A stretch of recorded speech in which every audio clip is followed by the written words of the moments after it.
Aujourd'hui, nous avons le plaisir de recevoir Stéphane Lebas, gérant de Jessie Ingénierie, président du conseil d'administration de l'URSSAF de Normandie, mais pas que. Stéphane nous en parlera.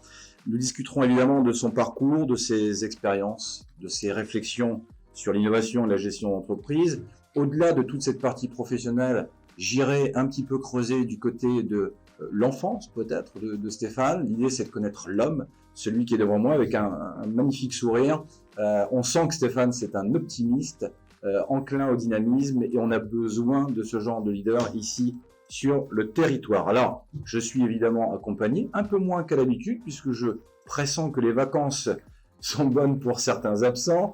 On a Georges Grigliatti à mes côtés, et également mon cher Antoine Berry. Messieurs, bienvenue pour un 8-9 avec un leader. Bienvenue au 8-9, un moment d'écoute inspirant pour toi et ta façon de penser. Ce format Rouen Business App revient une fois par mois et te permet de progresser et de te motiver. Augmente le volume et passe un bon moment.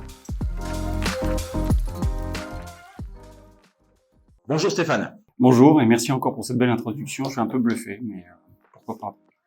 Eh bien, écoute, moi Stéphane, ce qui m'intéresse, c'est de faire connaissance avec toi. On se connaît peu, on a très peu échangé, mais en tout cas, moi j'ai senti l'homme engagé. Je vais commencer par te proposer de décrire les nombreuses fonctions et ton implication sur plusieurs plans. C'est presque hallucinant. Je suis un peu hyperactif, mais alors toi, t'es super hyperactif. Ah oui, j'ai quelques activités, mais j'aime bien une citation de Mike Horn, si je me permets de commencer par ça, c'est ne cherchons pas à ajouter des années à nos vies, mais des vies à nos années. Donc je suis en pleine santé, donc je croque tout ce qu'il y a à croquer pour en apprendre, pour se nourrir aussi bien physiquement qu'intellectuellement. C'est la raison pour laquelle j'ai effectivement envie aussi, par les leviers des forces motrices, par l'altruisme, proposer un service avec l'humilité ou la simplicité à d'autres organismes, notamment au service du développement économique. Parce qu'aujourd'hui, l'emploi d'aujourd'hui, c'est l'emploi de demain de nos enfants. Donc il faut ici contribuer chacun à son niveau. Alors c'est pas tout à fait anodin. Mike Horn, on le connaît toutes et tous, ou en tout cas, il suffit de taper sur Internet pour savoir qui est cet homme. Donc tu lâches rien. Je lâche rien, mais en même temps, je veux pas prendre la place de qui que ce soit. Simplement, c'est qu'on vient, si on vient me chercher pour une mission ou pour un mandat, évidemment, je vais y réfléchir. Mais si on vient sur le levier en me disant j'ai besoin d'un petit coup de main, j'y réfléchis et je voudrais, comme tout à chacun, j'imagine aussi, c'est d'aller donner de l'aide et puis contribuer s'il y a besoin, sans en attendre forcément quelque chose en retour. C'est aussi ça qu'il faut voir. Mon cardinal, il est pas dans le développement économique à outrance. Vous voyez, mon cardinal, il est on aide, on crée de l'emploi, on fait les choses les plus simples possibles et de façon à pouvoir être soi-même déjà apaisé avec ses valeurs et en ligne avec ses valeurs. Alors c'est aussi un super moyen d'accélérer ses développements, par ailleurs. Le fait de donner, très souvent, on reçoit. Alors avant de rentrer dans l'enfance, dans le Stéphane en culotte courte, ce qui m'intéresserait, c'est que tu puisses me décrire justement tous tes engagements, parce qu'ils sont nombreux, donc je t'invite à me citer tout ça. Alors, il y a Jessie Ingénierie, mais pas que. Alors, Jessie Ingénierie, effectivement, est une conséquence, on en parlera tout à l'heure, d'une entreprise dans laquelle j'étais également associé.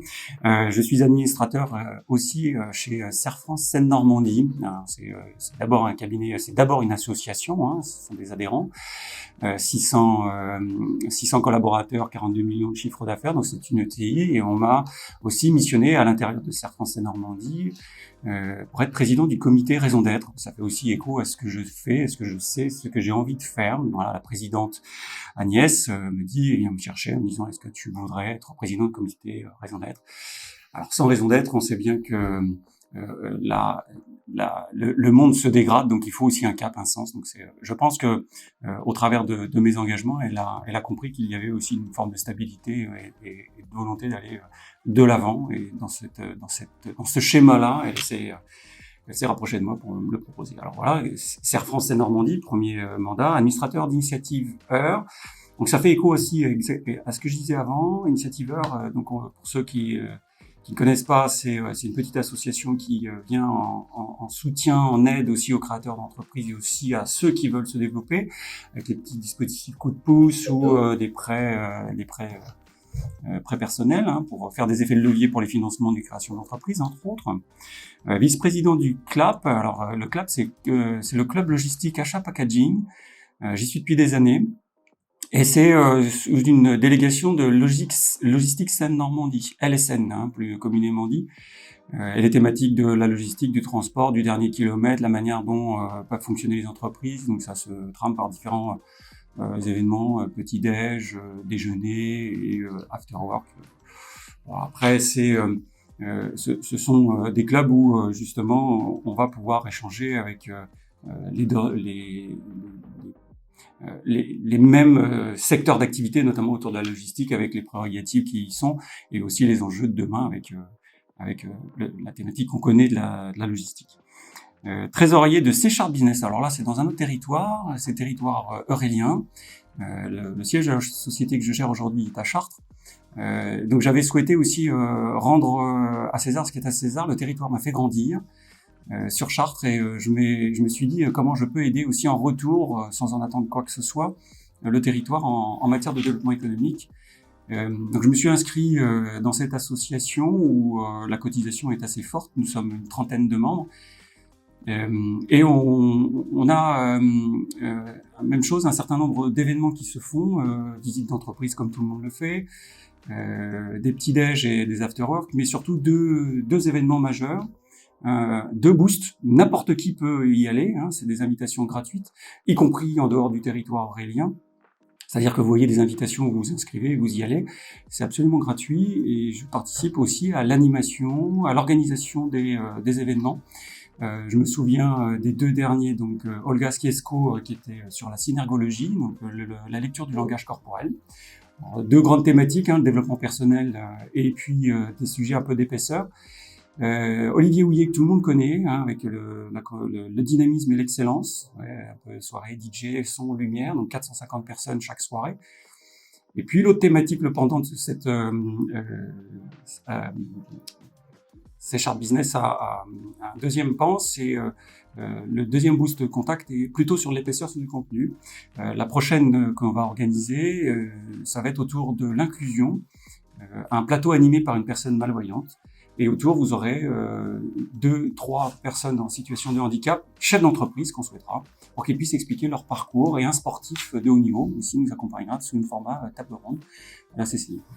Voilà, puis membre fondateur du RBC, Rouen Business Club. Vous voyez bien que l'animation des territoires est aussi ma force. Et également adhérent du CBC, Caen Business Club, et d'autres clubs aussi qu'on connaît. Parrain d'un groupe Plateau à Caen.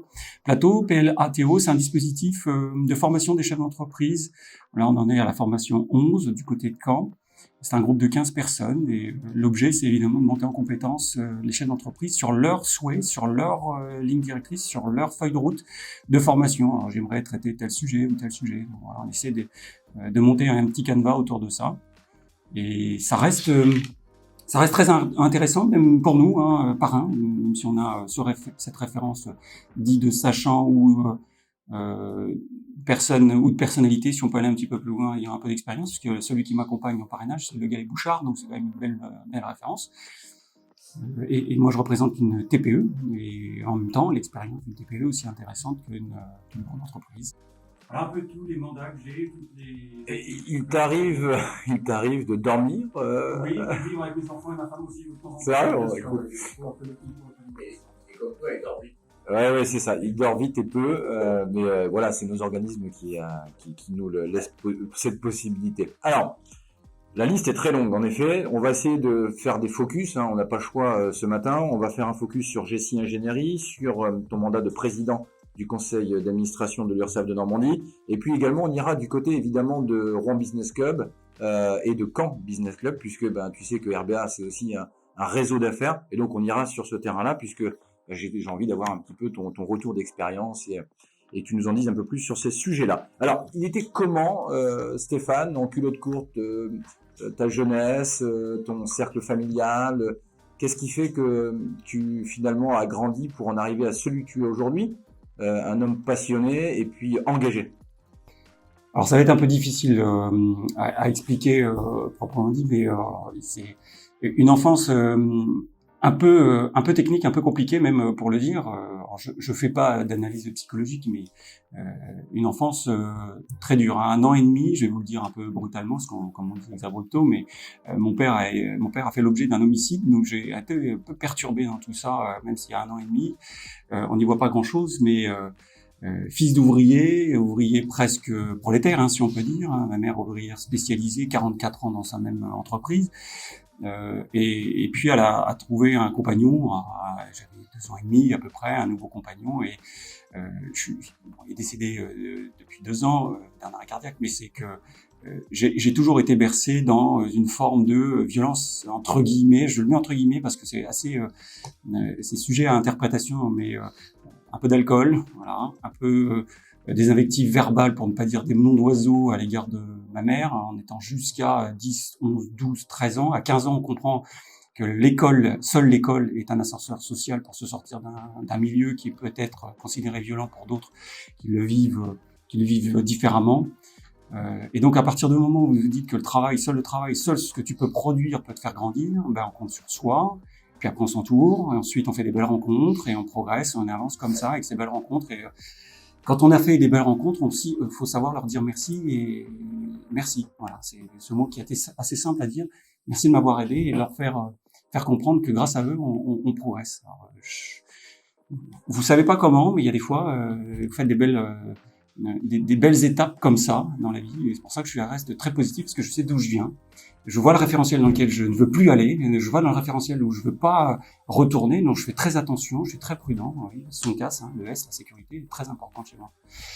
Et ça veut dire que quand même, quand on démarre mal, on peut aussi arriver à s'en sortir quand on a un cap et des valeurs qui peuvent être positives. Alors le départ est pas très bon, hein, c'est vrai. Ouais, mais ça explique beaucoup. Hein.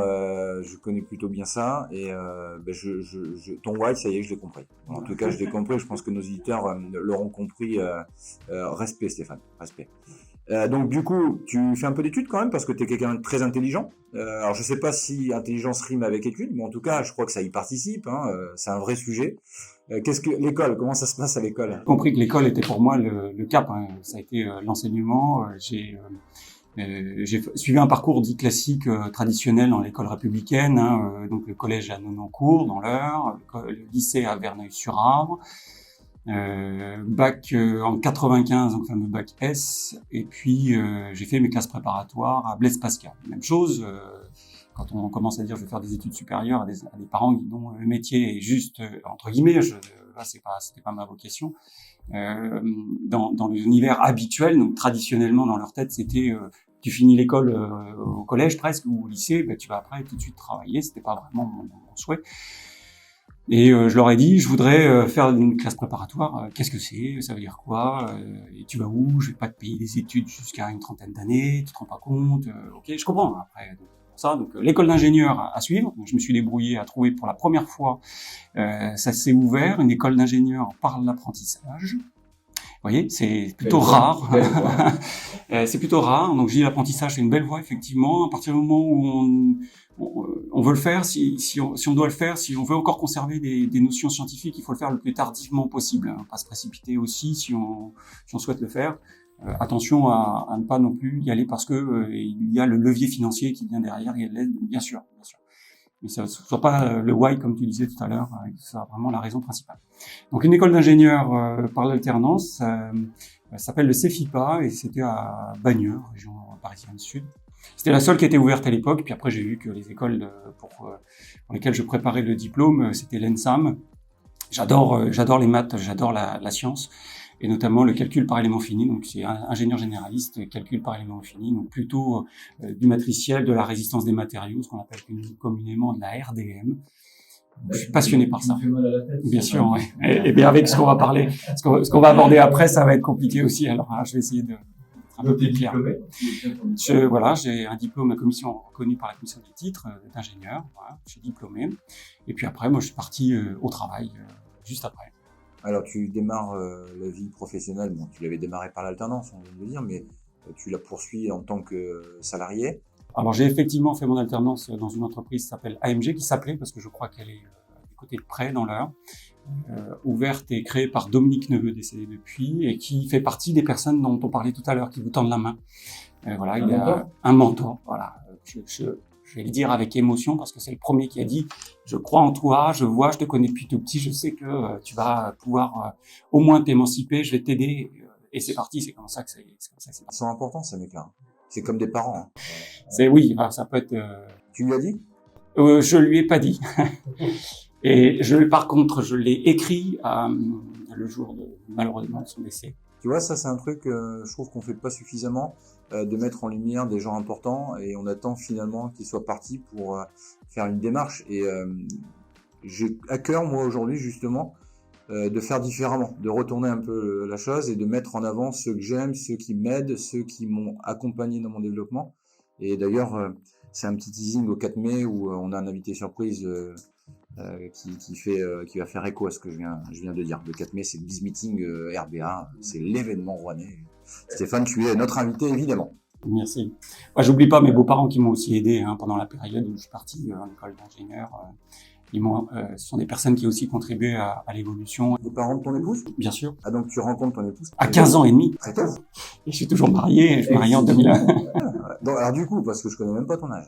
47 ans et demi, le demi, c'est très important.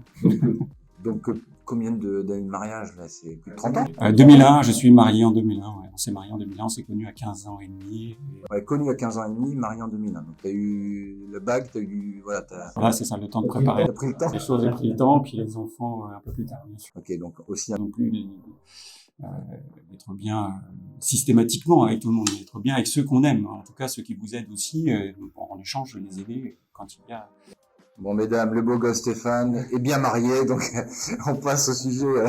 Donc tu exerces en tant que salarié et tu crées ta première boîte. C'est Jessie ta première boîte, ou tu as déjà eu des expériences entrepreneuriales avant? Alors j'ai eu des expériences, non pas entrepreneuriales, mais j'ai eu des expériences bien sûr avant. J'ai travaillé 2 ans chez Leroy Système à Verneuil-sur-Avre en tant que chargé d'affaires. Ça s'est pas très bien passé. Hein. C'était une ancienne entreprise. Le personnel avait fait l'objet de plusieurs reprises de tensions syndicales et tout ça. Donc ça a été un passif assez lourd. Donc nous, arrivant jeunes ingénieurs dans une entreprise comme ça, vous imaginez bien comment ça peut être vécu. Ensuite, dans une entreprise internationale de Verlin, de Konecranes, du groupe Konecranes, c'est pont roulant, levage. Donc là, je suis en bureau d'études pour le calcul des dimensionnements de poutres de pont et de structures et de bâtiments. Donc là, évidemment, vous imaginez un gars de bureau d'études comme moi qui aime bien la RDM, la résistance des matériaux, bah forcément on s'y plaît. Et puis un jour, ma femme crée en 2001 une entreprise de construction qui s'appelait ECD, Reconstruction Développement. Son patron me dit quelques années après, puisqu'on se voyait à l'extérieur aussi, vous imaginez bien, il me dit « Ah, j'aimerais bien te voir, là je te vois bien commercial, pourtant je suis un technicien, d'abord, scientifique. » Il me dit « Je te vois dans le profil, il avait senti quelque chose, donc une deuxième personne qui dit professionnellement, qui compte beaucoup, qui vient me sortir gentiment, hein, bien sûr, il vient me dire tiens, viens, j'ai besoin de toi. Est-ce que tu peux m'aider pour la partie commerciale? Je te verrai bien. Alors, moi, je me sentais au début, je me suis dit mais c'est une imposture. Oui, c'est un nouveau challenge, d'accord, mais c'est un peu une imposture. Qu'est-ce que j'ai pas de légitimité à devoir te vendre ou quoi que ce soit, quoi. Et au final, il a eu raison parce que je me suis totalement éclaté dans ce domaine-là, c'est ce que je fais aujourd'hui. ECD a été racheté en 2010 par une personne qui venait d'une grande entreprise, LVMH, la Brossée du Pont, voilà, ça s'est pas très très bien terminé. Je sais pas pour les raisons, je les connais, mais je pourrais pas les évoquer comme ça en public, mais c'est quelque chose qui a été mal perçu par les collègues. Hein. Il a fait des erreurs, à mon avis, stratégiques, m'a vu comme un ennemi interne. Donc, il m'a remercié en 2013 et en 2014, l'entreprise s'est terminée. Alors, je mets 2 informations l'une derrière. Il n'y a pas de raison l'une de conséquence à l'autre. Mais c'est que quand on fait 5 millions, l'entreprise fait 6 ou 7 millions de chiffre d'affaires. Bon, je me dis stratégiquement, est-ce qu'il y avait un souhait plutôt que de se voir en tant qu'associé ou de collaborateur? On m'a vu comme un ennemi. Je me dis, ok, il m'a remercié, sauf que avant, il avait remercié aussi le référent technique. Juste après, il avait remercié mon référent bureau d'études. Donc la conséquence logique, c'était Drôle de manière de rassembler des talents, quoi. voilà, ouais. Avec une phrase, quand vous imaginez bien une phrase que moi je ne peux pas supporter parce que c'est comme ça, mais la mienne, c'est il n'est de richesse que d'hommes, bien sûr, parce que les hommes autour d'un processus taylorisé, on peut se dire que c'est trop rigide, c'est trop strict, mais non, autour de ça, ce qui est important, c'est de mettre les hommes au cœur de tout ça. Et il arrive un jour, ici, l'entreprise n'est pas une démocratie, c'est moi qui décide, c'est comme ça. Mais je peux vous assurer qu'en face, ça fédère beaucoup. C'est peut-être vrai sur le fond, mais sur la forme, ça se dit pas. Non, mais c'est très ancien, très archaïque comme management. Oui, c'est des artefacts argumentaires, je suis d'accord. Bon, tu crées GSI Ingénierie. Parle-moi de la création de GSI Ingénierie. Alors vous imaginez à la sortie en 2013, je pars en février ou avril, entre février et avril 2013, j'avais pas vraiment de projet, j'avais rien de particulier. Et vous imaginez dans ce monde que tout se sait, tous arrivent à se savoir effectivement. Et puis une personne me dit, écoute, moi je fais de la maîtrise d'œuvre en centres commerciaux, Stéphane Michelin, une autre personne qui me tend la main. J'aimerais bien que tu fasses du contractant général. Alors vous avez dans la construction deux principales dans notre domaine. La maîtrise d'œuvre, donc à l'outil, chaque lot c'est pareil. Et puis d'un autre côté, vous avez le contractant général qui prend un contrat global, comme un pavillonneur, une maison. Et puis nous, on le fait pour le bâtiment industriel. Lui, il faisait la maîtrise d'œuvre, donc l'eau c'est pareil. Et moi, je faisais des contractants généraux. Il me dit, moi j'ai besoin de tes compétences. Je ne fais pas de contractant général. On s'associe si tu veux. On crée un groupe et chacun son entité indépendante. Ok, très bien, parfait. Et ça dure 3-4 ans. Puis d'un seul coup, il me dit, écoute, je veux me sortir des dividendes, très bien, mais sauf que moi je suis trop jeune pour sortir les dividendes. Je veux me sortir les 20%, les 100%, sauf qu'il y a 20% pour le holding, j'avais pas compris ça, moi je veux me récupérer mes 100%, parce que tu veux bien qu'on s'arrête, pour que je puisse récupérer mes 100%. Et ça s'est arrêté, tout simplement, comme ça, et gentiment, et tout s'est bien passé. On s'entend encore, tout va bien, on n'est pas concurrents, et ça roule. Donc ça a été bizarre, et c'est comme ça que je suis parti tout seul, de mon côté. Donc j'avais créé mon entité GSI à l'époque, Construction, avec un H. Et à la séparation, il m'a demandé de changer le nom un petit peu, si c'était possible, pour éviter justement l'amalgame entre ces deux entités. Parce que lui s'appelait GEHCI, GSI, SN, Société Nouvelle, qu'il avait racheté. Donc moi, j'ai changé le nom en GECI, j'ai enlevé le H parce que le H correspondait à habitation, groupe d'études pour l'habitation et la construction industrielle. J'ai enlevé le H parce que je ne fais pas du tout d'habitation, peut-être projet futur, et j'ai changé le construction en ingénierie parce que j'avais un de mes confrères sur Caen qui s'appelait GCI Construction et qui n'existe plus sous ce nom-là, il existe sous un autre nom. Voilà. Ok, donc finalement tu crées, t'as pas le choix? J'ai pas le choix en quelque sorte, oui. Après j'aurais pu être salarié parce que mon plus gros confrère connu m'a appelé, il m'a dit sachez qu'il y a un peu de disponibilité chez nous pour vous. C'est à quoi j'ai répondu merci monsieur. Mais je suis pas dispo. Mais je suis pas dispo, j'aurais envie de faire un peu de choses perso, parce qu'à 37 ans, quand on crée une entreprise, on se dit est-ce qu'on ne passe pas à côté de quelque chose? Est-ce qu'il serait peut-être intéressant de créer? Voilà. Tout était en sécurité, comme je vous l'ai dit tout à l'heure, la maison, les enfants, on va commencer par la famille, bien sûr, puis après la maison, tout était sécurisé sur le plan financier, un peu ou prou, quoi, à quelques petits détails près. C'est finalement peut-être pas plus simple que tout soit sécurisé, parce que créer une boîte quand t'as rien, t'avais rien à perdre, donc finalement, pourquoi pas. Quand on a beaucoup sécurisé, c'est presque plus difficile ou plus dangereux. Tu l'as appréhendé comment, ça? Oui, alors ce risque, il est d'abord financier, parce que sur une création d'entreprise de contractant, en général, il faut un peu d'argent. Parce qu'il faut engager beaucoup sur le plan commercial d'abord, puis après sur les études, et ensuite on a peut-être un peu de CA. Le CA va se transformer en rentabilité que 18 mois après. C'est long. C'est très très long. Le moment où vous démarrez et le moment du chantier, je ne parle pas de la partie commerciale, la partie amont, études, ça c'est déjà ce qu'on appelle un BFR très positif. Et puis l'autre partie, entre le moment où on a signé une commande et la livraison, puis générer de la rentabilité, ça nécessite à peu près 18 jusqu'à 24 mois pour certaines des opérations un peu plus grosses. Il faut donc un peu de trésor. Il faut un peu de trésor, il faut vivre avec ça. Donc le fait d'être parti de CD, donc j'ai eu un petit peu d'argent parce que j'avais des parts sociales dans cette entreprise, donc je les ai récupérées, ce qui était inscrit dans les statuts, donc ça s'est bien passé. Je me suis appuyé là-dessus pour financer le BFR de la création de l'entreprise. Ton épouse était chef d'entreprise Elle était associée, oui, elle était associée à ECD également, puis elle a été licenciée à la liquidation de ECD en 2014. Elle a dû être d'un soutien important pour toi dans cette création. Oui. En plus de ça, elle a été un peu en difficulté puisque et je la remercie encore de cette résilience parce qu'elle a été entre les deux, parce qu'elle était encore chez LCD et moi j'ai créé en juillet 2013 et elle a quitté, donc ça a été liquidé en 2014. Donc il y a eu 6 mois entre le moment où elle était encore associée et dans une entreprise concurrente à la mienne. Et elle devait être en discernement et de façon étanche entre les deux. Vous voyez, C'est pas du tout facile. Hein. Non, c'est pas facile pour elle, c'est vrai. Je l'admets, on en parle de temps en temps, et c'est vrai que parfois aussi je fais mon mea culpa, n'a pas été très habile avec elle aussi. Alors, je fais. Bon, bah là au moins c'est fait. Et oui, c'est encore moi, je te coupe 2 minutes. J'espère que tu passes un bon moment. Toi aussi, tu peux nous inspirer. Tu as juste à nous envoyer des idées, des thèmes, ou à nous partager un leader inspirant que l'on peut interviewer. Allez, bonne écoute à toi. Ah, et j'ai failli oublier. Tu peux dès à présent télécharger l'application Business App sur Apple Store et Play Store.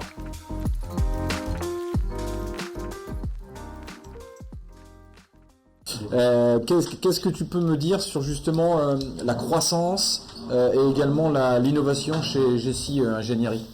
Alors comme je vous l'ai dit tout à l'heure, la croissance c'est pas mon leitmotiv. Je sais que intellectuellement on connaît ses limites. À partir du moment où on connaît ses limites, on sait on peut où aller, enfin où on peut se diriger. Ma limite intellectuelle, je ne peux pas diriger une entreprise à plus de 10 personnes, c'est intellectuellement pas possible. Là tu es à 5 personnes, je crois, c'est ça? On est à 5, oui. Parce que je considère que si je veux rester au contact de mes clients, je vous ai dit tout à l'heure, il n'est de richesse que d'homme. Si je veux rester au contact avec les personnes, je ne peux pas être sur un staff beaucoup plus gros. Et après, on peut se perdre aussi dans la gestion d'une entreprise sur le volet social. Et ça, c'est bien, mais c'est pas le cœur du métier. La raison d'être d'une entreprise comme la nôtre, c'est du service à la construction. Parce qu'on est face à des entrepreneurs qui parfois ne savent pas du tout comment commencer quand il s'agit de problématiques ou de thématiques de construction. Donc c'est important de savoir à qui on s'adresse, comment on s'y adresse. Donc je voudrais garder ça, c'est ce que j'aime faire. Donc à partir du moment où on a ça, on n'a pas envie de croître à outre mesure. En revanche, faire de la croissance externe pour aller nourrir d'autres souhaits, oui, potentiellement, ça pourrait être possible. D'autres souhaits, notamment pour la gestion de l'environnement. Alors, c'est des thématiques qui me sont très fortes, qui me sont ancrées dans mon ADN. L'environnement est pour moi la seule chose qui pourrait être alimentée, encore la marche précédente de la pyramide de Maslow qu'on connaît. Hein. Si on ne peut pas respirer, on ne peut pas non plus vivre normalement, nos besoins physiologiques n'ont pas d'intérêt, quoi. Donc, il faut qu'on puisse savoir de l'environnement. On considère ça parce qu'on se dit l'environnement reste acquis. Voilà. Et heureusement, aujourd'hui, le discours, il n'est plus politique. Heureusement, il a évolué un petit peu, d'ailleurs, sur ce sujet-là. Malheureusement, à cause des constats. C'est une préoccupation forte, là, de tes clients, justement, d'inclure l'environnement dans le projet, parce que c'était quand même très à la marge il y a quelques années. Et est-ce qu'aujourd'hui, tu sens vraiment un engouement là-dessus? C'est quoi les priorités de quelqu'un qui veut construire avec toi? Alors, je vais d'abord répondre sur l'environnement. Sur la première question, la première partie, c'est de dire est-ce que le maître d'ouvrage aujourd'hui a en premier lieu dit je veux un bâtiment environnemental? Non. Je le vois bien, celui-là, c'est oui. C'est dur, hein, mais c'est non. Ça a évolué depuis les derniers constats, encore l'été dernier, et je m'en réjouis d'ailleurs parce que le discours n'est plus un discours politique. Oui, si tu parles d'environnement, donc t'es étiquette verte, voilà, si on peut dire. Aujourd'hui, il est sociétal. Tant mieux, c'est inscrit, ça y est, je peux en parler librement. Je me cachais de le dire. Attention, l'environnement est quand même un sujet extrêmement important pour vous, même humaniste, c'est-à-dire même pour vos enfants. Qu'est-ce que vous allez dire à vos enfants à un moment donné quand vous allez... La vision de l'avenir, c'est qu'est-ce que vous allez dire à vos enfants quand ils vont vous invectiver, vous interroger sur votre propre responsabilité? Vous t'as fait quoi quand tu étais en position? Qu'est-ce que tu as fait? Tu l'as su, dis donc, t'es pas en surprise avec ça. Ok, donc moi je veux pas avoir ce sentiment de culpabilité. Ça pourrait gâcher des réussites, ça, tu vois. J'imagine le petit repas du dimanche en famille, 20 ans après, et on traite d'un sujet comme ça, et finalement d'une réussite, on te dit mais attends, ta réussite, c'est pas une réussite, ça. T'as fait quoi pour la planète? C'est un peu dur, ouais. Non, mais voilà, on a une réaction, mais c'est justement, je pense qu'il faut. J'ai pas dit que je le faisais, hein, mais je trouve que ceux qui ont la capacité de faire bien à ce niveau-là, c'est chouette. Alors, si après la deuxième partie de la question, les clients viennent me chercher, alors déjà j'ai du mal à les trouver pour certains, parce qu'on n'a pas tous, et heureusement d'ailleurs on les a pas tous. On en a quelques-uns, on fait à peu près 10 millions et demi de chiffre d'affaires cette année, mais avec des progressions erratiques. Mais la deuxième, la question de nos clients... 10 millions de CA quand même, c'est pas tout à fait rien. Tu sais que je suis un petit entrepreneur moi, Oui. et passer le cap des millions déjà c'est pas rien. Donc 10 millions, tu peux être fier de toi et de ton équipe, quoi. C'est gentil, mais on est sur de l'achat-revente de bâtiments, donc c'est des gros volumes. Je fais des chèques. Alors c'est ça qu'il faut se dire. On pourra en parler si on veut, notamment avec l'année qu'on vient de passer avec les augmentations de matière. On a absorbé énormément. Tu parlais d'engagement tout à l'heure. Nous sommes engagés, nous n'avons arrêté aucune commande. C'est-à-dire qu'on aurait pu très bien rendre la compte et puis se dire débrouillez-vous avec ça, stop, parce qu'on ne va pas récupérer la marge qu'on avait escomptée. Non, on est resté sur nos engagements, on a tenté de limiter la casse et on finit avec un bilan positif, mais tout juste positif. Mais j'entends mes confrères me dire la même chose. C'est encore un comportement à la Mycorn, ça. Voilà, exactement, tout à fait. Ouais. Extrême positif en tout cas. Extrême positif. Un peu de recherche, un peu de développement justement dans votre Oui, business. alors notamment recherche et développement, c'est surtout sur l'environnement et c'est là où je voulais aller sur cette thématique, l'environnement, parce que j'ai déjà réalisé quelques vidéos sur ce thème-là. Nous avons réalisé un bâtiment un peu pilote en la matière qui est à Évreux, un cabinet médical, sur le territoire d'Évreux, Porte de Normandie. Le maître d'ouvrage n'avait pas de volonté particulière ni de velléité à vouloir y intégrer un certain nombre de paramètres environnementaux. Sauf qu'il m'a dit « ta carte blanche ». Carte blanche, j'ai dit « je peux aller là, du côté de l'environnement, tu me le permets ». Il me dit « oui, ça peut être une idée ». C'est pas une vocation pour lui, c'était pas une attente pour lui, puisque cabinet médical, un gynécologue, on va dire « bon, ok ». Très bien, mais voilà, c'est un Mauricien, donc très attaché à la nature, il dit oui, ça peut être une bonne idée, on y va. Donc j'y vais, je te propose un certain nombre de solutions techniques et on va innover sur un point en particulier. Donc tout ce que nous avons proposé, les menuiseries de refonte. Je dis, tiens, des menuiseries en refonte, tiens. Voilà, je vois votre sourcil, voilà, menuiserie de refonte, les peintures à l'algue. Hein, c'est la peinture naturelle, avec des chromatiques différentes. Et voilà, des entrevous biosourcés. Les entrevous, qu'est-ce que c'est ? On va parler un peu de technique, mais les entrevous, c'est les planchers ourdis. Vous avez les planchers avec des poutres, et entre deux, vous avez des parties de coffrage, béton en dessous. Mais nous l'avons proposé en bois, issu des déchets de serrurerie, du biosourcé, voilà. Et le mélange de ce plancher biosourcé et du béton recyclé au-dessus, 100%, et c'est du béton recyclé qu'on ne va pas casser le mur du voisin, et puis après on va le remettre dans du béton pour refaire du béton avec du ciment. Donc le béton, je rappelle, c'est les granulats, du ciment et de l'eau. Et donc le granulat, il est issu de déconstruction. Stéphane Poulard, à l'EF, fait ça. Retraité, calibré, nettoyé avec un circuit fermé à l'eau. Et puis on va réutiliser sur une formulation indiquée par Stéphane Poulard, et Cemex m'a fait l'honneur de pouvoir me produire ça, du béton recyclé à partir de granulats, 100%, issus de la déconstruction. Donc on fait de la ville à partir de la ville, et ça c'est à Évreux, les murs bas carbone, et déjà on parlait de bas carbone à l'époque, donc ça fait 24 mois qu'il est construit ce bâtiment-là. Donc je suis un peu en avance de phase là-dessus. La phase suivante, on parle de bas carbone aujourd'hui. En termes d'innovation, Hoffmann, pour ne pas les citer, est une start-up, si on peut dire une belle start-up quand même, qui est proche de La Roche-sur-Yon, développe du ciment bas carbone. Alors je fais juste encore une parenthèse sur le ciment, donc je rappelle, le béton c'est du granulat, du ciment et de l'eau. On fait du granulat à 100%, très bien, mais faire l'association du ciment bas carbone et granulat à 100%, ça n'existe pas pour l'instant. Donc on va essayer de le travailler pour pouvoir le proposer sur un nouveau projet sur Évreux. Ami Santé a son programme justement de construction, de réhabilitation, de construction et de recentralisation sur un certain nombre de sites sur Évreux. Donc on a la mission, parce qu'on est venu chercher sur cette thématique-là justement, en disant je veux que vous soyez notre pilote là-dessus. Et on va proposer ce fameux béton bas carbone, 100% recyclé. C'est une innovation, surtout que quand on entend la réglementation environnementale aujourd'hui, ce qui nous touche dans notre métier, la RE 2020, a entre autres l'indice l'ICC, l'indice de construction carbone qui a été intégré. Donc on va répondre justement à ces nouveaux critères. Donc plutôt en avance, voilà l'innovation de notre entreprise. Tu m'as perdu sur la fin quand même. Très bien. L'indice carbone. Elle est où justement la difficulté sur cette innovation? Donc c'est une vraie annonce. C'est en termes de résistance. C'est quoi la difficulté? Alors la difficulté elle est d'abord réglementaire. Ok, surtout réglementaire. Surtout réglementaire et assurantiel parce que vous n'êtes pas sur des usages de construction habituels. Donc nos dommages, notre RC décennal ne considère pas ça comme quelque chose de connu. Donc vous êtes face à ça, donc ce sont encore des freins. Alors les freins, il faut arriver à les dépasser. Les freins sont aussi des opportunités de croissance, si on peut dire. Mais ça reste c'est quand même un vrai sujet chez nous, non? C'est un vrai sujet, on met parfois trop de temps. Mais vous voyez, on n'a pas besoin d'être une major pour aller faire bouger les lignes. Ça, c'est bien ça. Voilà. Et donc ça, c'est pour moi, aller démontrer que c'est possible, c'est aussi ma volonté de dire, dans ce cadre environnemental, dans ce cadre de progrès environnemental, ça reste une volonté de montrer aux sachants, ou soi-disant sachants, que c'est possible en s'entourant de son propre réseau d'entrepreneurs innovants. Parce que finalement, si je ne m'abuse, tu vas quand même en partie avec cette belle innovation participer aussi à faire mal à certains gros groupes. Il y a du lobbying aussi chez vous?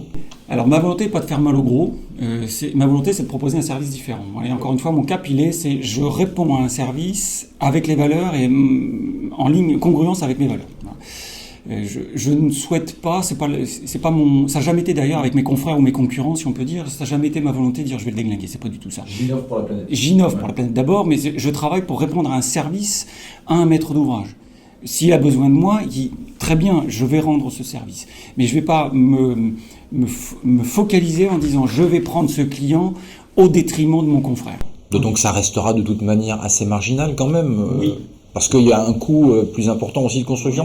Oui, un petit peu. Voilà. On est sur le béton recyclé 100%, on est à peu près à 10% sur la matière. La main-d'œuvre, c'est la même. Le temps d'application, c'est la même chose. Alors les freins sont réglementaires, ils ne sont pas psychologiques, puisque par pédagogie, vous voyez bien que le maître d'ouvrage peut dire oui, les opérateurs qui vous suivent, notamment de mise en application, les maçons en particulier, disent oui, on va essayer, et puis ils se sont aperçus que finalement ça se fait exactement de la même manière, donc bon, voilà, ça roule, ça pas de débat, quoi. Et ça peut être également, tu vas peut-être pouvoir le confirmer, mais aussi une vraie plus-value à la revente, parce que dans 10 ans, on aura peut-être plus envie de racheter un bâtiment sain ou très peu énergivore, enfin bref, ouais, c'est ça, vertueux, je cherchais le mot, merci. Donc c'est aussi investir pour demain, la planète et aussi le business, parce que on peut parler un peu de business quand même. Bien sûr, c'est pas un bon moment. Alors justement, sans transition, là on va parler peut-être un peu moins de business, mais on va parler de ton mandat de président au sein donc de l'URSSAF de Normandie, président du conseil d'administration. Allez, alors l'URSSAF, ça peut parfois générer un peu d'urticaire pour certains, mais on sait aussi que ça a vachement évolué tout ça. Et tu vas pouvoir nous en parler ce matin. Alors merci de le dire, effectivement, ça a, comme pour reprendre et paraphraser, vachement évolué, effectivement. Normandie, vachement on peut. Oui, très bien. Bravo. Félicitations. On la garde, Oui, c'est bon. Bien sûr. Alors l'URSSAF, on connaît l'acronyme, on ne sait pas vraiment ce qui retourne derrière. Donc c'est l'Union du recouvrement de la cotisation de la sécurité sociale et des allocations familiales. Ça a été créé dans les années 60 pour répondre à une collecte plutôt harmonisée sur le territoire suite à la création de la sécurité sociale après-guerre en 1945. L'URSSAF a trois missions. D'abord, trois missions ce que j'appellerais régaliennes. C'est donc la collecte des fonds, puis financer la sécurité sociale. Et la troisième mission, c'est évidemment le contrôle. Alors souvent, on voit l'URSSAF comme quelque chose de sibyllin, quelque chose où qu'est-ce qu'ils font, c'est quoi leur rôle. On peut aussi débattre de la... Qu'est-ce que je paye ? Qu'est-ce que je paye ? Voilà, le poids de la cotisation, ça sert à quoi ? Mais sauf que quand il y a la cotisation, il y a aussi les prestations sociales en face. On sait bien que quand on a un lit Covid derrière, quand on a 15 jours de lit Covid, réanimation, c'est 2 à 3 000 euros la journée. Donc qui serait en mesure de se payer cette prestation ? Donc c'est grâce à l'URSSAF que la collecte se fait et redistribue en moins de 5 heures pour financer la sécurité sociale. La protection sociale. La protection sociale, ça finance en grande partie les retraites. Donc d'abord la sécurité sociale, c'est 40%, puis les retraites à hauteur de 30%. Le chômage, donc c'est aussi soutient le volet économique, il faut savoir ça aussi. Et puis toutes les prestations, notamment finances du handicap et le transport. Il y a un certain nombre de finances qui sont adressées aux caisses prestataires ou bénéficiaires de financement. Alors l'URSSAF est investie d'une mission de service public. Il faut le savoir, sous le Parlement, il y a une caisse nationale. La caisse nationale répond à un contrat d'orientation de gestion signé avec le national. Et puis, en délégation régionale, puisqu'on est en maille régionale désormais depuis l'année dernière, fusion de la Haute et Basse Normandie. Donc il y a un contrat qui est en territoire signé avec la Caisse nationale pour répondre à différentes orientations et notamment le contrat pluriannuel de gestion qu'on va devoir voter prochainement, nouveau contrat en septembre. Donc ça, ce sont les prérogatives du président du conseil d'administration. Alors pour revenir sur la question d'abord, c'est que c'est une caisse, contrairement à ce qu'on peut croire, c'est une caisse de droit privé. En face, vous avez des salariés. Alors ça, c'est une annonce. Bien souvent, les gens disent oui, amalgamé à un fonctionnaire. Mais non. Ras-le-bol de ces fonctionnaires. Eh ben non. Eh ben non. Courrier. Eh ben non. Non. Pas du tout. Et donc, le président du conseil d'administration doit animer son conseil qui est dit paritaire. Donc, c'est un conseil paritaire. Vous avez le collège salarié et le collège employeur. Le conseil d'administration a pour mission d'abord d'être le garant de la qualité de service apporté des URSSAF à l'égard des usagers et des cotisants. Ça, c'est les premières prérogatives. Ensuite, dedans, il va y avoir, si on regarde les ordres du jour principaux, comme il y a eu la fusion, notamment la dévolution des immeubles, savoir qu'est-ce qu'on y fait entre la Haute et la Basse Normandie, il faut les retraiter, il faut revoter, puisqu'on a un nouveau contrat qui va s'étaler, qui va se voter, un contrat pluriannuel de gestion, qui va se voter en septembre. Il va falloir voter le budget transitoire, donc c'est aussi ce budget-là en continuité de fonctionnement, sinon ça bloque la caisse, parce que dedans, vous avez du personnel qui fonctionne avec un certain nombre de missions. Et les missions dedans, vous les avez tous, vous appelez au téléphone sur les plateformes, vous avez 2 numéros pour les travailleurs indépendants et pour les employeurs, vous avez le front office, tous ceux qui traitent, l'information directe, le middle office, le back office, le recouvrement, vous avez toute une série de missions qui y sont à l'intérieur. Combien de personnes sont engagées en URSSAF Normandie ? Normandie, c'est un peu moins de 600 personnes, c'est 13 milliards 600 millions de cotisations. 13 milliards 600 millions de cotisations. Ça fait pas mal d'argent. Alors sur le national, c'est un peu moins de 600 milliards. Et pour revenir un peu sur le plan national, c'est 600 milliards, un peu moins de 600 milliards pour financer la protection sociale. Et en face, vous avez à peu près 450-500 milliards pour financer les impôts. Enfin, en tout cas, pour les impôts. Vous voyez, pour financer les fonctions de l'État.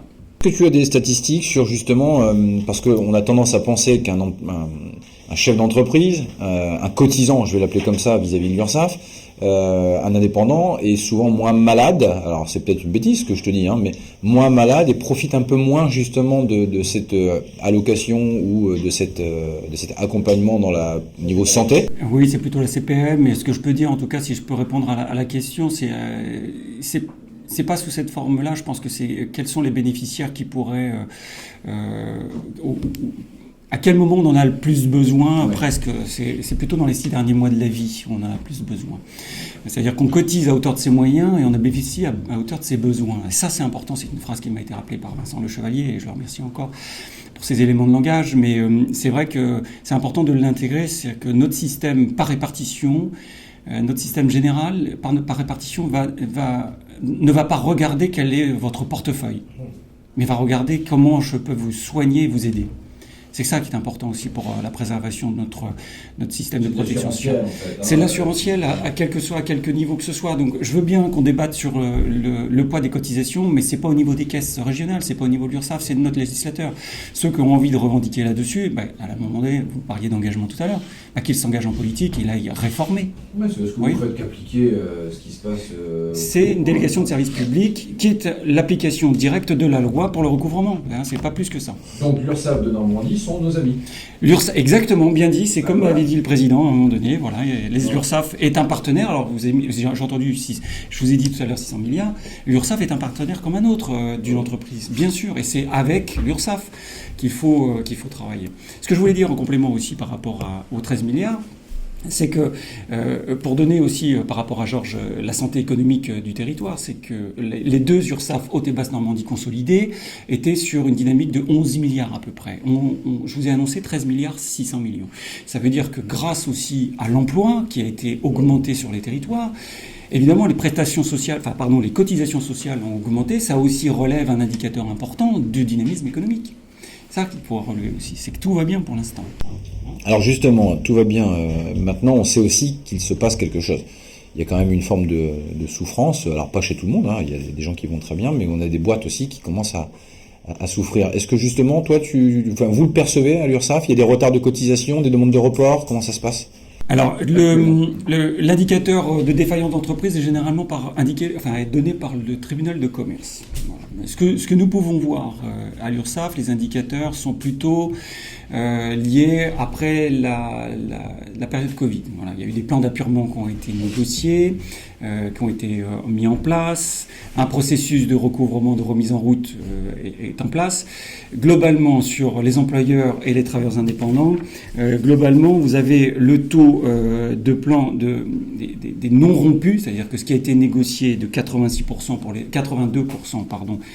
les employeurs, et le taux de non rompus est de 77% pour les travailleurs indépendants. Alors, c'est deux grandes catégories, on en parlait. Vous avez les employeurs et puis les travailleurs indépendants, c'est les anciens régimes du RSI, pour être un peu plus clair. Le montant restant dû des encours pour les employeurs est à peu près de 27 millions. Donc sous pendant du 13 milliards, vous voyez, c'est pas si grand que ça. Et que le taux des impayés a plutôt tendance à baisser qu'à s'allonger. Voilà. C'est ce qu'il faut retenir, quoi. Globalement, le recouvrement fonctionne bien. Ce qu'il faut, pour information, entendre aussi, c'est que le recouvrement forcé est en route et reparti. C'est-à-dire que pour les employeurs, et plutôt fin d'année, donc il y a eu les lettres de mise en demeure qui ont été envoyées. Ça a été reparti pour les employeurs fin d'année dernière, et pour les travailleurs indépendants, et ça c'est l'annonce, c'est avril où les commissaires de justice sont sur les routes désormais pour aller faire du recouvrement forcé. Sachez quand même, pour information, si vous diffusez l'information, c'est que la dette est toujours renégociable. D'accord. Par contre, on n'est pas sur du soutien abusif. Ça, ils sont très vigilants à ça. C'est-à-dire que quand on va proroger un peu la cotisation, c'est pas une exonération, c'est une prorogation du délai de paiement. C'est pas soumis à majoration, sauf à ce que justement il y ait le soutien abusif. Et ça, vous savez, ce sont des professionnels, ils le voient tout de suite. Donc faites, si on peut aussi un message, soyez le plus transparent possible. La transparence cultive la confiance, et bien sûr qu'il faut être en confiance avec son URSSAF. Ok, une relation de fournisseurs. Voilà. De fournisseurs, mais surtout de partenaires. Partenaires. Le statut auto-entrepreneur, quelle est la vision de l'URSSAF sur ce sujet? Parce qu'on entend quand même pas mal, d'entreprises qui se plaignent finalement d'avoir des concurrents auto-entrepreneurs. Alors, ce n'est pas un jugement de ma part du tout, loin de là. Néanmoins, il y a un statut qui est un peu différent. Et il se dit que peut-être certains auto-entrepreneurs pourraient faire des impasses sur des déclarations, tout au parti. Bref, c'est quoi la vision de l'URSSAF à ce sujet-là? Est-ce que l'auto-entrepreneur est dans le viseur ou pas? Alors j'entends la question, mais peut-être la question est plus large que ça, c'est le contrôle finalement. C'est comment fonctionne l'URSSAF par rapport à son contrôle. L'auto-entrepreneur n'est pas stigmatisé par l'URSSAF, bien entendu, puisque ça reste des cotisants comme tout le monde. On suppose, enfin je dis on, mais ils supposent qu'ils font correctement leur déclaration, tout au même titre que les autres travailleurs indépendants et les employeurs. On est sur un mode déclaratif. On est bien d'accord qu'il faut à un moment donné, comme sur la route, j'aime bien cette image aussi, elle est facile à faire. Vous avez un code de la route, vous avez le code de la sécurité sociale, il faut y répondre, il faut faire du déclaratif, et à un moment donné, il faut contrôler. Voilà. Et contrôle, c'est généralement entre 3 à 10 ans. Ouais, c'est comme ça que ça s'opère. Donc c'est pas souvent on entend dire de 0 à 3 ans, il n'y a pas de contrôle pour une boîte. 0 à 3 ans, peu, voilà, c'est plutôt 3 et plus, quoi. Alors, je ne vais pas faire de déclaration aujourd'hui, mais non, parce que ça suit ce qu'ils appellent ça suit un plan de contrôle, parce que vous en avez deux. Il faut bien les distinguer. Si je reviens un peu sur, vous avez deux contrôles. Vous avez le contrôle comptable d'assiette, le fameux CCA, qui est sur deux déclinaisons.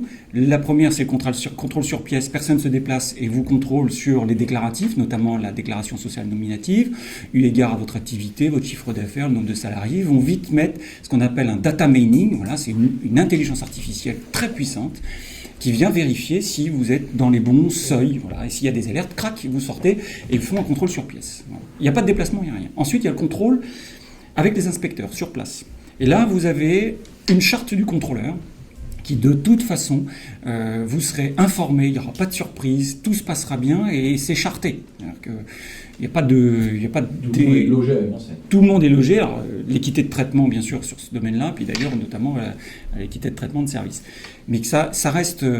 Un contrôle reste très codifié.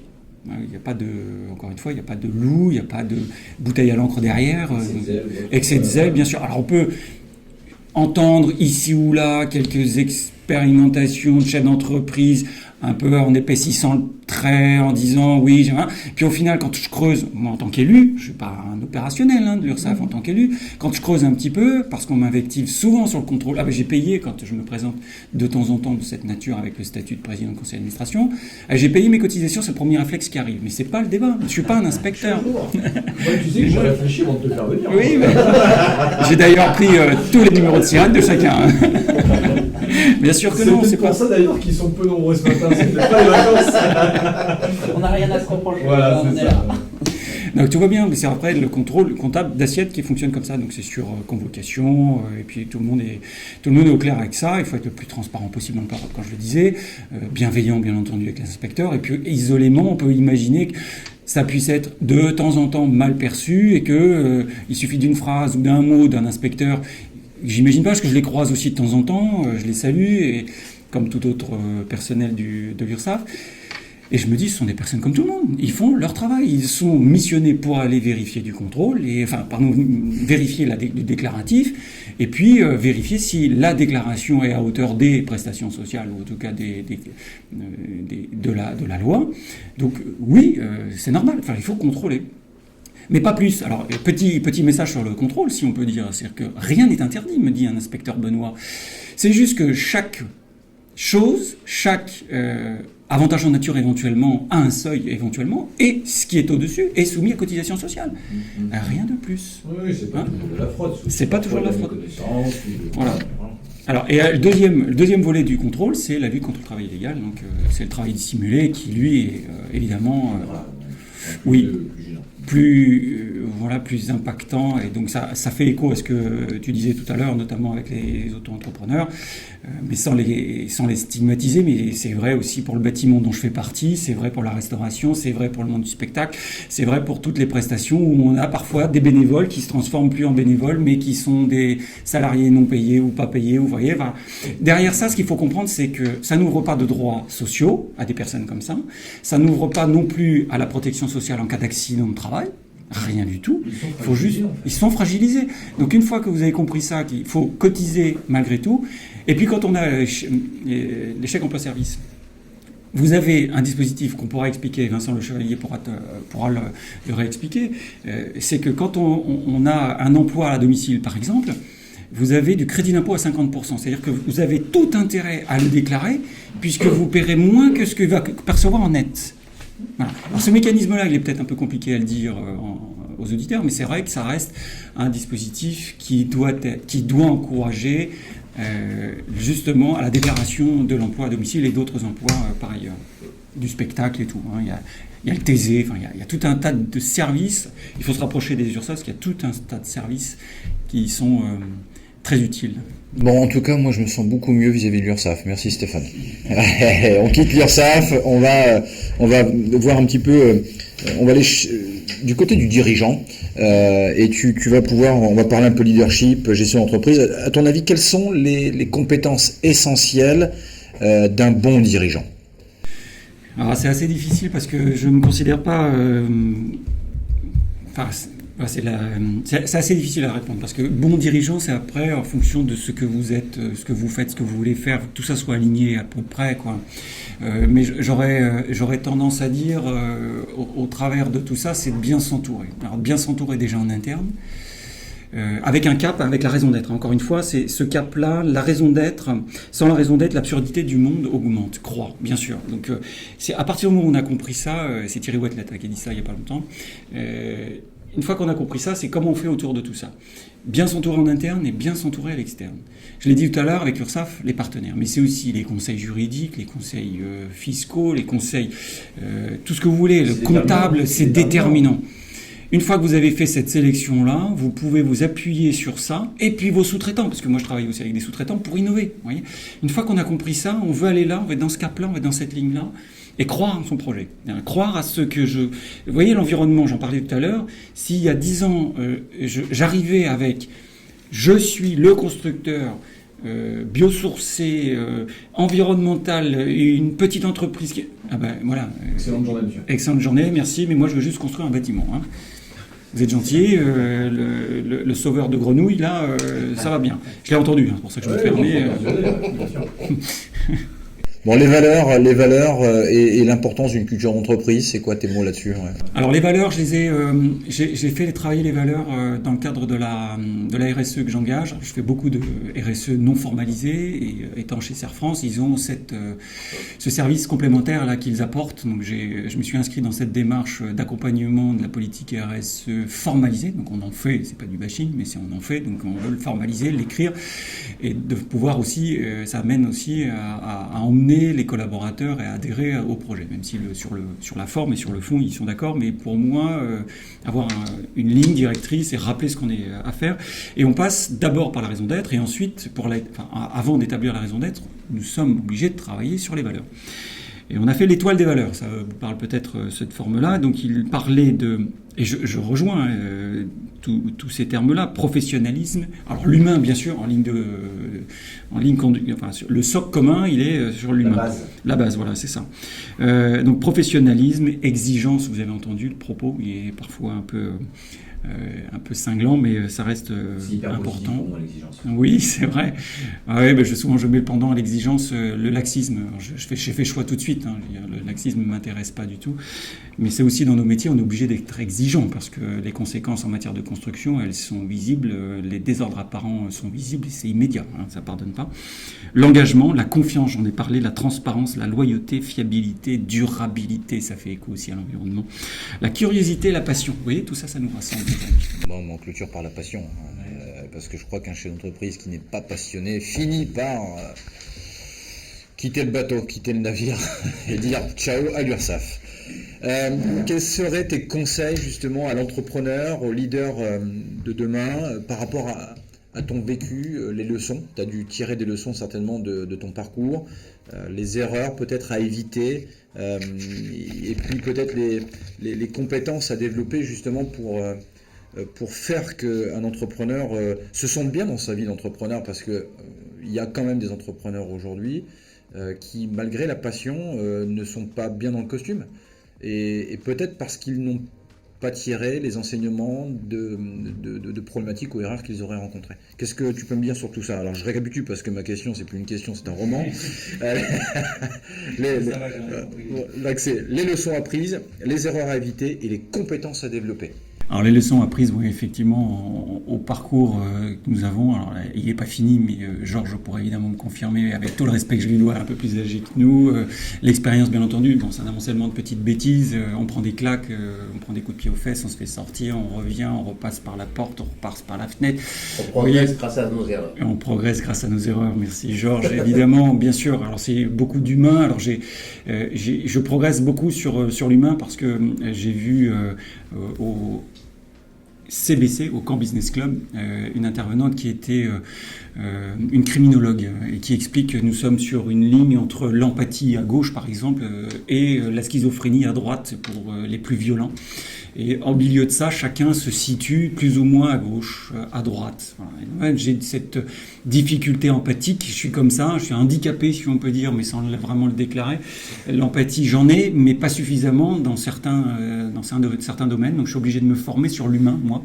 Donc je considère que l'humain, on doit se former soi, ce sont les leçons qu'il faut apprendre, savoir ce qu'on veut faire, ce qu'on est, apprendre à se connaître soi-même, c'est déjà un premier point de départ.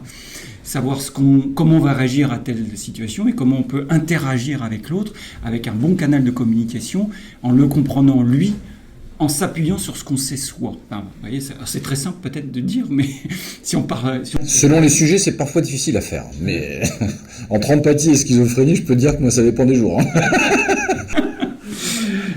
Donc je suis formé au langage corporel, donc la synergologie, ouais, très bien. Et puis les grandes catégories, donc on parle OPR, le disque, et puis tout d'autres systèmes de. PNL, tout ça. Quoi. Alors PNL moins parce que bon voilà c'est comme ça, mais la relation transactionnelle, voilà c'est le disque, ouais. Et une fois qu'on a compris ça, on peut après affiner. Au fur et à mesure du temps, on progresse, et ça va pallier à un certain nombre de défaillances que j'ai identifiées chez moi. Donc ça permet de... L'introspection, c'est fort chez toi, ça? Ouais. Oui. Mais ça, une fois de plus, hein, c'est ton enfance et tout ça. C'est souvent ça amène à être beaucoup plus exigeant sur qui on est, ce que l'on peut faire, tu vois de quoi je parle ou pas? Oui. Ouais. Ouais, je mettrais au-dessus de tout ça, c'est tenter d'être dans l'humilité le plus souvent possible. C'est-à-dire qu'il ne faut pas arriver dans l'idée de dire je sais tout, laissez-moi tranquille, mon business fonctionne comme ça, il a fonctionné pendant 20 ans, 30 ans, 40 ans, il fonctionnera comme ça au futur. Non, il faut être disruptif, il faut arriver à trouver des leviers de croissance, innover, être agile. Bon, voilà, c'est l'entreprise que je gère qui permet ça aussi. Hein, c'est cette taille-là qui le permet. Donc voilà, les erreurs à éviter, c'est d'être sur des idées reçues, sur les a priori, et puis je le sens comme ça. Oui, le ressenti, ça a une importance, bien sûr, c'est de sentir. Mais à un moment donné, le ressenti, je le dis de temps en temps à ceux qui disent « Moi, je le sens bien ». Je dis « Mais qu'est-ce qui te fait dire que tu le sens bien, factuellement, puisque je suis dans le factuel ?» Mais à un moment donné, il faut aussi trouver, mesurer. Mesurer, c'est déjà un point de départ pour progresser, mesurer. Donc, ça permet d'aller... Tu suis systématiquement ton intuition? Alors oui et non, parce que je vais voir ce que je pourrais sentir, et ensuite la sécurité dans son cas, ça va me rappeler en disant qu'est-ce qu'il va y avoir en face pour éviter qu'on ait une défaillance. Ok. Le risque, hein, toi, c'est omniprésent chez toi. Gestion du risque. Ouais. Présent, oui. Mais pas de frein. Non, mais ça veut pas dire ça, en fait, gérer le risque. Ouais, je suis d'accord. Je vais mesurer, c'est bénéfice-risque, comme on a entendu pas mal dans la période Covid, bénéfice-risque sur la vaccination, par exemple. Qu'est-ce qu'on fait avec ça? J'ai un bénéfice, oui, j'ai un risque faible, eh bien on va aller travailler le faible. Donc ce que je voulais dire aussi tout à l'heure sur les leviers de la réussite, parfois, c'est ne pas oublier quels sont nos points forts, renforcer nos points forts, aller les travailler, et plus encore, parce que c'est ce qui fait qu'on va s'en sortir, et les points faibles, eh bien aussi, non pas les écarter, mais d'y arriver à ne pas être en rupture, en énergie dessus pour vraiment arriver à se retrouver cet équilibre. Non. Qu'est-ce qui nous constitue aujourd'hui? Qu'est-ce qui fait notre force aujourd'hui? C'est ça. Eh bien, on y va avec ça. Accepter justement ses points faibles. Oui, bien sûr, ouais. Accepter ses points faibles, mais en les travaillant. De toute manière, un point faible qui finit par perdurer, il faut forcément se dire qu'on ne pourra pas faire grand-chose dessus. Il faut l'accepter et vivre avec, peut-être. Oui, vivre avec, et puis l'énergie qu'on va y mettre dessus, qu'on va dépenser, autant la rerouter vers ses points forts et appuyer plus fort si vraiment on a souhait de se développer sur ce volet-là. Alors, je ne sais pas, je ne connais pas particulièrement les tiens aujourd'hui. Aucun point faible. Tu me tends la perche. Mais évidemment que j'en ai plein. Bien sûr, oui. Mais tu les connais. Est-ce que tu as mis en place, parce que souvent ça, les entrepreneurs, leaders, on a tous notre petit système, notre mécanisme de défense. Alors sur un point très important pour moi, c'est que je considère que dans la vie, on a des gens qui nous donnent un maximum d'énergie. Tu nous as parlé de tes mentors, il y en a plusieurs d'ailleurs de ta carrière. Et puis tu as aussi ceux... Privé ou professionnel. Ouais, et tu as aussi ceux qui nous prennent un max d'énergie, les vampires, qui vampirisent notre belle énergie. Est-ce que tu as mis en place quelque chose toi, là-dessus? Est-ce que déjà tu es d'accord avec moi sur... Oui, bien sûr. Ouais. Vous avez des gens qui sont hyper chronophages et qui vous apportent à la limite pas grand-chose, si ce n'est que les fameux freins dont on parlait, les réticences, voilà. Et puis ils sont avec leurs croyances, donc leurs blocages, en fait, les blocages qu'ils vous apportent, ce sont leurs propres blocages, donc ça n'a aucun intérêt.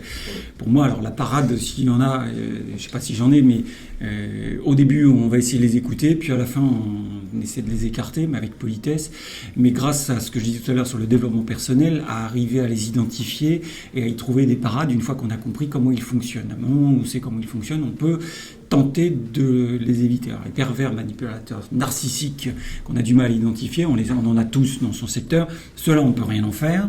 Même eux-mêmes, ils ne savent même pas qu'ils sont comme ça, il faut juste s'en écarter. Ne jamais tenter de les changer, ça ne changera rien. Donc il faut juste s'en écarter et les évincer. Non, c'est simple à dire, mais encore une fois, il faut arriver à le faire. Et puis après, j'aime bien tourner un peu de dérision, parfois l'humour.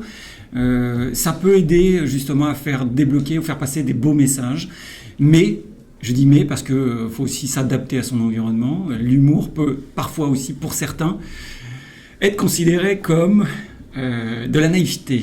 Alors que je considère tout l'inverse. C'est aussi une forme d'intelligence, c'est là-dessus qu'il faut s'appuyer. Donc la phrase qu'on connaît tous, être sérieux, ne pas se prendre au sérieux, bien entendu, mais beaucoup d'humour, beaucoup de blagues, et dans notre domaine du bâtiment, je peux vous assurer qu'il y en a un certain nombre. J'imagine que ça ne manque pas. Bon, ça y est, il va falloir qu'on clôture, parce que tu as beaucoup de travail, on a tous ici beaucoup de boulot. Je voudrais qu'on fasse un petit zoom en guise de conclusion sur, tu m'as parlé tout à l'heure de ton engagement auprès de Rouen Business Club. Tu fais partie des membres fondateurs, tu es également tu es adhérent à Caen Business Club, donc club d'affaires. Quelle est ta vision du réseau d'affaires, club d'affaires? Est-ce que déjà tu les distingues? Est-ce que tu les distingues? Moi, j'ai tendance à le distinguer un petit peu. Maintenant, j'aimerais t'entendre sur ce sujet-là. Et puis, quel intérêt finalement d'aller vers un club ou un réseau d'affaires? Ça, c'est le premier point. Le deuxième point, pardon. Et le troisième et dernier, c'est y a-t-il une méthode, selon toi, pour tirer tous les fruits et enseignements d'un club ou d'un réseau d'affaires? Réseau et club, bien sûr, ouais, j'arrive à distinguer. En réseau, on a un certain nombre. Vous avez les réseaux physiques, vous avez les réseaux numériques, on y est tous ou presque.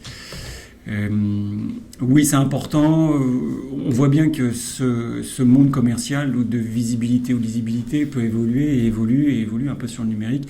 Mais il n'empêche que, toujours en lien avec ce que je disais, l'humain est pour moi très important. Il faut que je puisse avoir du contact avec les personnes. Ça correspond aussi à l'analyse corporelle, à voir comment ça peut interagir et réagir. Oui, il faut être visible, oui, il faut être présent, la place doit être prise, et c'est comme ça que je rencontre les chefs d'entreprise la plupart du temps. Mais c'est pas là où je vais récupérer, entre guillemets, un contact, oui, des cartes, oui, des prestataires, oui, sur des bonnes idées, oui, sur les tendances, bien sûr. Ça, tout le monde J'attends. Petite photo, merci. J'ai pas mis flash. Non, c'est vrai, très bien, merci. Ça m'a évité de me brouiller les yeux et de ne plus savoir quoi dire. Donc oui, c'est important de pouvoir après s'appuyer sur les tendances autour, parce que vous allez avoir des bonnes surprises, comme des mauvaises, dont on parlait tout à l'heure, mais des bonnes surprises, des personnes qui vont arriver avec une très bonne idée. Ah oui, tiens, je vais m'appuyer là-dessus, et puis progresser pour son entreprise. Donc source d'information, source d'innovation potentielle. Et potentiellement aussi commercial pour faire du réseau, voir les collectivités, parce que ce sont parfois nos prescripteurs aussi. Le club d'affaires, alors là où moi je suis également C-Sharp Business et RBC, on en parlait, et CBC, j'y vais bien sûr pour le réseau et le côté qualitatif, parce que ce sont des déjeuners d'affaires, vous êtes bien installés et vous avez l'intervenant. L'intervenant, vous en avez toujours une information à en retirer. Il y a toujours quelque chose d'important à retirer. On se moque un peu de la forme, si on peut dire, parce qu'il y avait Roselyne Bachelot là, qui était au CBC la semaine dernière. Elle était formidable, voilà, elle nous a entraînés pendant 1 an. Il y avait l'ancien président du conseil d'administration, Jean-Louis Debré, qui était là aussi présent. Il a rappelé des anecdotes avec Jacques Chirac. C'est l'envers du décor du politique. Et ça, c'est important, c'est d'aller chercher un peu de contenu, avoir quelque chose qui sort du business habituel, puis au détour, à la marge, on peut faire en plus du réseau, et on se dit salut, comment tu vas, prendre des nouvelles de Georges et d'autres personnalités du réseau, c'est toujours intéressant. On le croise assez rarement dans les réseaux, Georges, non? Non, assez souvent, oui. Il est très présent, oui. C'est bien, c'est pas un reproche, au contraire, parce que je le suis aussi. Justement, qu'est-ce que tu penses de la présence, omniprésence? Est-ce qu'il ne faut pas faire attention, les méthodes, voilà. Est-ce qu'il y a une méthode d'un bon réseauteur? Comment doit-il se comporter selon toi vis-à-vis de sa présence ou non sur beaucoup de clubs réseaux? Quelle est son approche aussi vis-à-vis de quelqu'un qui ne connaîtrait pas forcément? Comment il doit se conduire en fait? C'est quoi la méthode? Alors Olivier Houillet, je le cite souvent parce que c'est lui qui avait fait une intervention là-dessus sur le networking, et il avait donné quelques lignes de code, mais il a fait plus cette intervention-là, et c'était, je me souviens, au mémorial de Caen, il y a une quinzaine d'années maintenant. Il avait expliqué ce que c'était que les grandes règles du networking. Alors, je ne vais pas refaire sa conférence aujourd'hui, mais moi je pense qu'il faut d'abord avoir de l'humilité, bien sûr. Il ne faut pas arriver puis tout exploser en disant je vais tout maquer, je ne vais pas prendre la place de tout le monde. Être très présent et récurrent, c'est-à-dire que si vous venez puis après vous repartez, vous revenez 3 mois, 6 mois après, voilà, cette récurrence. Et de la simplicité dans l'approche. Il ne faut pas être je me présente et puis je m'en vais, je fais mon pitch, je ne sais pas à qui je m'adresse et puis je m'en vais et je repars. Non, ça c'est pour moi, c'est même... c'est mauvais, en fait, presque de se conduire un peu de la sorte. Non, c'est plutôt de la bienséance, c'est d'être poli avec les gens, quoi. Enfin, tout simplement, d'être humain avec la personne. Si à un moment donné vous arrivez... Authentique, oui, vrai, mais pas arriver, j'ai le super produit, alors qu'au fond, oui, d'accord, peut-être tu as la meilleure idée, mais est-ce que tu sais bien l'expliquer, on n'en sait rien, est-ce que ça correspond à mon activité, est-ce que j'en ai besoin ou pas? Non, j'ai pas vraiment de grande ligne, puisque j'en fais depuis un certain temps, et j'apprends au fur et à mesure, évidemment, en marchant, certains codes, et en fonction du territoire, vous n'avez pas les mêmes réactions non plus, vous allez avoir des secteurs, alors j'y vais plus, mais sur le Havre est très centré, sur eux, ok, on est tous d'accord, pardon, encore une fois peut-être, mais raisonnement insulaire, et puis d'autres qui vont être très ouverts si vous allez sur la région parisienne, et d'autres sur le protectionnisme territorial, ils vont dire je scande le fait que ce soit des entreprises territoriales et pas plus, très bien, pourquoi pas, sur l'indice carbone ça me va, mais après il faut aussi se dire que à ce moment-là, celui qui est sur le protectionnisme, que par ailleurs, il ne puisse pas travailler ailleurs. Donc ça ferme, ça enferme en même temps, ça a des limites. Donc il n'y a pas vraiment de ligne de code, tout ça. Puis après, vous avez au retour, quand vous avez fait des échanges de cartes, vous savez très bien, mais en tout cas maintenant j'ai cette expérience-là, c'est-à-dire que quand je vois que la carte elle est prise de la main droite, mise dans la poche arrière droite, c'est fini, c'est pas la peine d'y retourner. Voilà, c'est assez simple dans la... Ouais, donc tu es quand même d'une certaine manière méthodologique dans la gestion de tes contacts. Tu arrives à faire la part des choses et à catégoriser. Oui, sans être brutal. Sans être brutal, oui, parce que je me dis on est là aussi pour passer un bon moment, d'accord, en premier temps, mais c'est que de temps en temps, s'il y a des bonnes rencontres, il ne faut pas se perdre. Oui, voilà. On pourrait aller dans tous les réseaux, faire tout, tous les soirs, tous les jours, on pourrait être pris évidemment à chaque rendez-vous, on sait bien, sur tout le territoire normand qui nous occupe, et Aurélien pour le mien aussi, mais ça, c'est vrai qu'on pourrait très bien se perdre dans les réseaux. Il faut bien, encore une fois, l'objectif est important. Qu'est-ce qu'on peut te souhaiter, Stéphane ? Santé, alors là, je vous dis, ça paraît être une fadaise, mais c'est tellement primordial, la santé.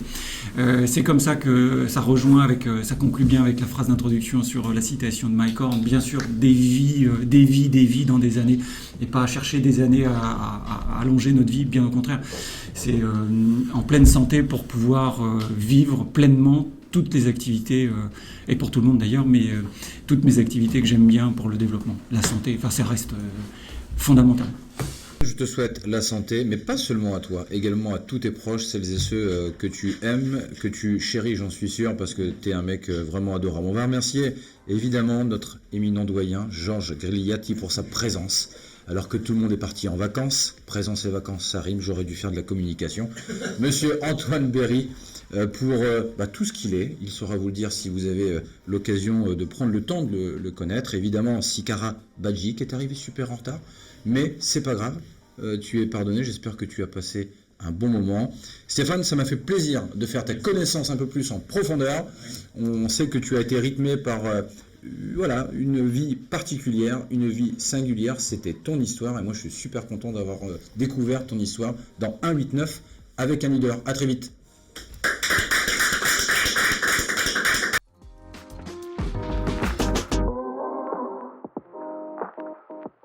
Tu es sûrement en voiture, dans le métro ou dans ton bain. J'espère que ce podcast t'a plu. Pour découvrir les autres 8-9, rends-toi directement sur la plateforme Rouen Business App et choisis l'abonnement qui te convient. Tu auras aussi la possibilité d'assister aux interviews en live. À bientôt.